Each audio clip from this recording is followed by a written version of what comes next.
We are listening to PUUN&Vibes. You can see the album cover right underneath the music on the screen, if that helps. Gorilla X is a friend of the show. Poon used to rap/argue with him back when Poon was a kid. How many songs we got on this?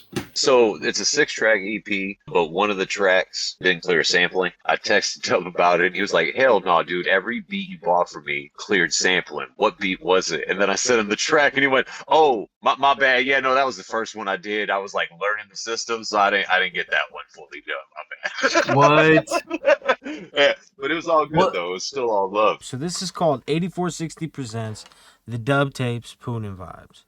The reason it's called the Dub Tapes is because Dub, otherwise known as 2 Cypher, otherwise known as 002 Cypher, he produced this entire tape. What's up, ZG? How you been, man? I'm good, bro. How y'all doing today? Living the dream. Doing good, man. But we got a lot of amazing artists in this goddamn thing right now. This is insane. Let's hop into the first track. This first track is called Let Playboy Cook. To the O&E, we doing the damn thing. Hey, yo, Dub. Danny fucking Phantom in the chat, bro. What is good, man? How's everyone doing? Pretty good. Doing good, Pretty man. Doing So good. good. We just listened to the first track. Hell yeah, I'm happy to be here, man. Yes. Thank you for coming. You were actually the first feature I had for this whole project, and it was Yep. for the very last track, which is I Yeah. think it's fucking hilarious. I had the first track and the very last track done before I had anything else done for this project. I'm super honored to be part of the process and being able to, contribute whatever I could to the vision that you had, man. It meant a lot, for real. Dude, that verse is dope as shit, I was man. gonna It's say, still one of my spoiler favorite alert, verses. it's awesome So shit. I fucking Oh yeah. Well, let's keep it rocking, man. Let's keep that shit rocking. I want to hear that project, my guy. Yeah, this next track is featuring the guy right under me. His name's Gorilla X. Let's get right into this. A full studio is the new block party. A new track done. Feel like raising. So the reference for that character was actually based off of one of the characters that I rap like in that song Pull Yeah. Me Back In. And I was using that character's voice. When I did it, I was thinking of Silvio from Sopranos. That was what I was like trying to go for a feel with. And if you notice, if you guys pay attention to Quack Attack, one of the things I did with him during this whole skit is he actually is getting more and more drunk as time goes along. And his speech slows down a little bit. And it almost sounds like there's times where he's like slurring in duck talk. I let it progress as it was going through while I was doing this also with Quack Attack. So By the way, I just wanted to shout out Mhm. both you guys talking about hip hop the way you guys did. Gorilla X had an amazing, very informative, just like talking about the start of hip hop and the Bronx and everything. And he also talked about other things, not just the rapping part of it, not just the music part of it. He talked about all types of different things, and also the content and the lyrics. So I thought Gorilla X had a very informative, very cool contribution to that song culture. That beat was insane. Shout out to Dubbo. Shout out to Dub. I hit up Gorilla like 2 weeks ago, and then I explained to him how the situation was going. It was supposed to be a 3-verse track, so it ended up just turning into a 2-verse track. A lot of people don't realize the pillars of hip hop started with the DJing, the MCing, the break dancing, the graffiti, and those 4 pillars are basically what hold the temple of hip hop above. And it's crazy, like what you were saying earlier about trying to get some MCs on the culture track got me thinking about one time. I remember I was trying to get a couple new cats that were coming up to try to jump on a track, but they had no idea about the evolution of hip hop. And I was like, okay. One of them was like, didn't hip hop start with like Drake or Juvenile? I'm like, man, you got a lot of homework to do. Man, this EP that we're listening to, I gotta tell you, I don't know how you got on to doing the whole duck thing, but it's funny as hell on this skit. That's one of the things I like about doing it is when people haven't heard it before and they're like, wait, what the fuck? Yeah. Like it'll catch your ear more and you'll start paying attention a little bit more, like, what the fuck is what? This track is the hidden track. This track didn't make it, sadly, but Yes. it's gonna be good. Queen at my side while I be in this life. We work together well so we can. As I was listening to it, it really felt like it was like some currency vibes. Like your voice really flowed with how the smoothness of not only the sample itself, but just the drums. It felt like if I was high as hell right now, I'd really be taken to another dimension type shit. Yeah, It always dude. seems to be everybody's favorite is this track, man. I tell you the truth, everybody has like the nicest things to say about that track. My favorite part about that whole track was "I Won't Be Left for Dead." So I said "Left for Dead" twice, Yeah. and then I said "It takes two, but that's why we're best friends." And I was You know, referencing video Yes, games was what I yeah. was referencing with those bars because those were the two of our like favorite games we like played together. the way that shit was wavy. I myself, I personally Thank you. tend to really gravitate towards wavy stuff, and that just, like I said, just how everything came together is super wavy, and I fuck with it. Thank you, man. Thank you. Seventh Wonder said it's a beautiful track. Which I agree, man. Beautiful track all around. And PUUN, like Danny was saying, the way he, goes with the beat and just kind of melds with it. It's very, very beautiful. And I think the premise, I think the thought that PUUN put into it, not just on a lyrical level, but on a personal level for himself and his partner.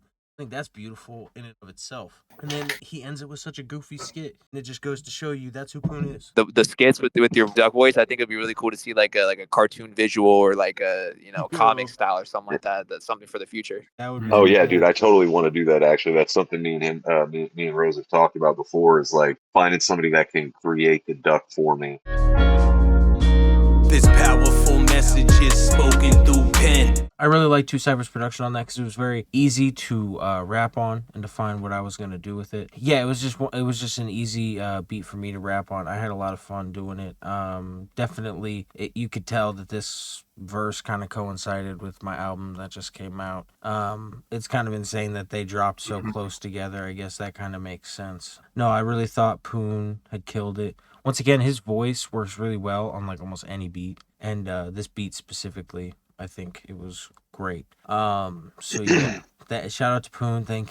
I thank you for letting me be on this project. I thought it was a pretty good song. I didn't realize, but PUUN was fucking going crazy while my shit was going on.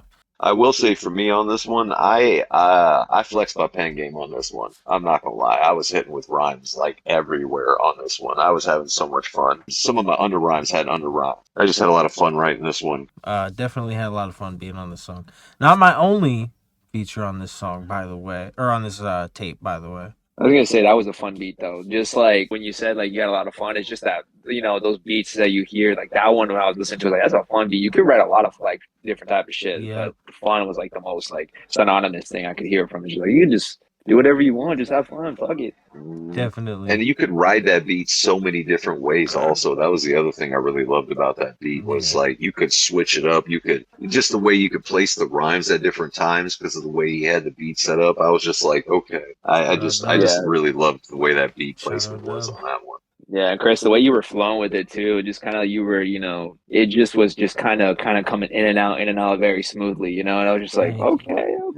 Thank you. I appreciate that. He's got a smooth, nasty flow, bro. Like when he'll have these parts where he's like hitting with all these rhymes, and just the way he paces it out and the smoothness of it, it is like really nasty. Actually, it does sound really fucking good when he's really doing that shit. It really does. I try sometimes. We're smoking on that la. Get out. Y'all really did y'all thing. Freaking Galvanize, Tron, and Dewey Cox did their thing, man. They wrote that shit perfectly. That's so cool that you got all those guys on. Yeah. On this. And Dewey, That's oh so my cool. gosh. It's like a little mini pop right now. kind of. It's insane. That was actually my job that we recorded at that restaurant. That was actually my job. Oh, seriously? Yeah, I was wondering dude, yeah. where. Yeah, That's dude, so so funny. my boss said we could, man. There's a scene where Dewey's at the ice machine getting ice. If you look at the dude that's sitting at the bar, that's my boss. He actually gives him the side eye for a minute while he's there, making sure he doesn't fuck anything up, bro. It's fucking hilarious. For real. I was wondering how you guys did that. I was like, you guys asked somebody, but that's awesome, dude. Awesome. Yeah, we had to go in on a Monday night when we were supposed to be really slow, but we were just dead that night, bro. Like there was like 2 people in the whole fucking bar. It was so great. I was like, oh, this was the perfect night. So yeah, it worked out. Damn. The homie Wonder was in it, and so was his cousin. His cousin was the one that got the food dropped on him in the restaurant. that when we were, I tried to stop the argument between them, which was really funny. During that shooting, I was saying the most obscene shit to the other homie, a homie's cousin, about Dewey, trying to get him to crack and break character, and that man would not break. Yeah, Man, dude. What is rolling sevens? He rolled 7. He rolled 7 joints. The night that we made that song, Because- he rolled 7 joints. Yeah, I took 7 joints with me to the studio. And then I said, homie rolling shit as thick as Ghana braids, because the homie was rolling. You saw the size of that thing in the video. The homie had rolled that for me. Yeah, that's Yeah. crazy. Yeah, that's why I was saying homie rolls shit as thick as Ghana braids, because he rolls some thick ass shit, bro. Yeah, Hit the Floor was. That video was dope. Yeah, it was. I like fun the time scene with recording. the bowl of fries. He threw it Dude. over. That shot. Chris they- liked that scene too. Yeah, I posted a little Yeah, short of how they made it. It was so cool. I remember when Dewey was showing us the music video, and that shit looked so dope to me. We hadn't even finished watching. I was like, "Can we go back and watch that real quick?" Like that transition was so smooth, and the especially the way the fries jumped, like fell on the plate too afterwards. Like everything just looked legit. I was like, "Dude, that was so smooth looking." I was like, he was really good with his editing. Yeah. Yeah, those fries were dirty as hell, though. I really liked everyone's performance. I really liked making it. We made it on stream in the studio. I thought that was cool. This song's been, every step of the way has been on stream, all the way up to release. So, shout out fucking Hit the Floor. Shout out Dewey. Shout out Tron. Shout out PUUN. Yeah, this shit was amazing. Been a long journey with many twists and turns. Some good, some bad. Beautiful keys at the beginning that feel like you're walking on clouds, to the crazy fucking percussion that just is very chill and very just subtle, and it just lets the rappers do what they're doing. PUUN destroys the first verse, and it just, his voice, once again, every time, especially on beats like this where they're very soft, his voice is just very nice, and he leads into his hook very well. And the hook and the whole concept of the idea, she loves me not, talking about hip hop and all that, I think it's very beautiful. And the way that Danny Phantom comes in and then just crushes it immediately and sticks to the concept, you know, lends to it perfectly, gives his perspective, talks about the different elements from, you know, the East, the West, the South, and all those different things, and everybody coming in with bars. And then PUUN spending the whole last verse just talking about different artists that have inspired him, leading up to DMX, his favorite artist of all time, which I've always known that since I was a kid. I thought that was cool. And then it leads into, once again, hilarious fucking appearance from Quack Attack. He gets to sing this time, kicked out of the booth, pisses PUUN off so bad he leaves, and then we find out that Dewey has put this all together. It was his scheme all along to have Quack Attack in the studio. It was an amazing song, an amazing close to the story of the dub tapes. If people want a picture perfect of a way to build up to end of verse, they can go back and listen to Phantom's end of his verse. For real. That is the perfect way to build up to the end of a fucking verse. Like the way he framed it, the way he put it all together, and then the way he delivered it all the way up to the just bam right at the end. It was like, okay, thank you. He built it all the way up and just took it home, and it was so I just really love the way that goes. Yeah, I appreciate that, man. It was like, it kind of reminds me of whenever like you guys did the review of Beta Mercury's album, I remember you guys, I remember PUUN, you specifically, you were telling me about, it was, I think it was you and Noah that were like talking about how like I'm very particular about how I figure out my rhyme schemes and how I count my syllables and stuff like that. You know, that goes back to just my OCD. I always like to just have that, you know, stability in that type of, when it comes to like the writing process of that, you know, just kind of keeping it steady for the listener to really keep it easy on them, if that makes sense. And I'm just more surprised at the fact that the first 2 lines, man, by the time I got into high school, it's when I started to bust a rhyme, dude. Like literally, I remember writing that shit at 14 years old. I'm 28 now. I saved those 2 lines for over 14 years, 14 years.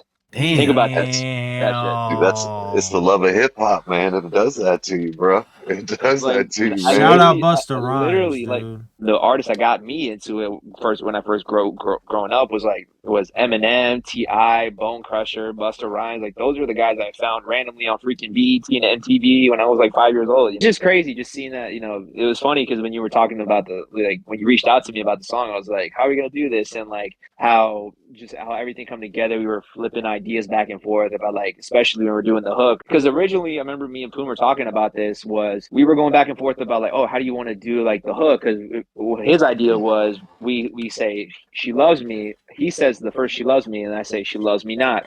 We kind of were originally thinking about doing back and forth, but then in my head I was thinking, you know what? Let's add some singing to this. Like, yeah, there's rapping, but let's diversify a little bit. So in the background during that song, you could hear me kind of harmonizing a little bit, like she loves me not. As just wanting to kind of add a little bit something different to the track. Hip hop is beautiful, and I love that this whole tape is basically dedicated to hip hop, like through and through. It's like what Danny was saying about the bars that you created when you were 14. I had a book of rhymes, and I started taking stuff out of my book that I've had for years, and I was like, man, I'm gonna recycle some of this shit. And I would take, I would even take bits from 3 different songs and combine them into one song. I would take, I'll take this, no, I don't need that, and leave the spice in and make it into one beautiful song. But that's where it's at. I mean, because lyrically, we could tell a story. We're storytellers. We're artists. The paper, the computer, the phone is our canvas. The mic. As soon as we can jump on it, man, we're painting something visually and for people to listen to. So, Danny, I just want to say, so we haven't even met you. Man, you got some lyrics, man. You got some bars. And I appreciate that, man. Hell yeah. It's in this room, but Chris and PUUN, jeez, man, fire, bro. I had a homeboy in high school. I was 17. He was in a band. It was in a band called Nominal. And they asked me to rap a verse for him on a track. I was like, yeah, I can do that. Like, I didn't actually rap during this time, but I listened to a lot of hip hop and rap music, and I had a lot of ebonics in my voice. So my homeboy was like, you're the only person I think that could do this properly that I know that I could ask. And I was like, what's that supposed to mean, man? Like, what are you trying to say? But I ended up going, and the funny thing was I didn't even write the verse. So the first thing I ever recorded was what this other dude wrote that they asked me to record for him. And I'd never done anything before with music. And I was like, all right, cool. Yeah. So I did it. Then after that was when I started beatboxing. I was like 18, almost 19. And the homie asked me, he was like, bro, you should start rapping. And I was like, I don't know, man. And he was like, nah, bro, I think you could do it, bro. I was like, you think so? And he was like, yeah. And I was like, all right, man. So I got off and I wrote my first verse. And I just remember my first verse was about a triple beam. That's cool. And the funny thing is I'm like, I won't let anybody write my lyrics for me. So the very first thing I ever did with a rap song was rapping something lyrics. But like, I didn't know any better back then when I was 17, bro. I didn't know, I was like, this is just going to be dope. I'm rapping some shit. Yeah, I don't let people write my lyrics.